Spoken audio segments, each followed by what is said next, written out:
কুকুরকু। এক ছিল হরেন চাষি।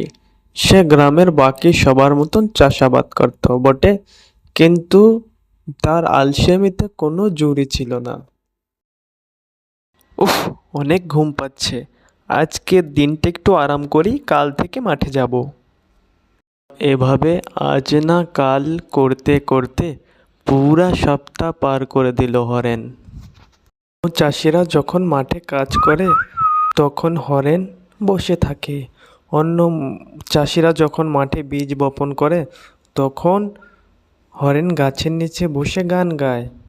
বীজ তো সবাই বপন করে, আমারটা না হয় পরে বপন করব। এমন সময় ওই গাছের নিচে একটা জ্যোতিষী আসে।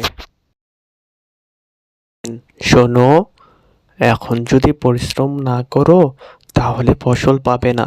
সামনে দুর্দিন আসছে তোমাদের। পরেরটা পরে দেখা যাবে, এখন ঘুমটা কত মিষ্টি সেটা আগে করে নি। সময় কেটে গেছে, ধান বড় হয়েছে অন্যের জমিতে, কিন্তু হরেনের জমি ফাঁকা।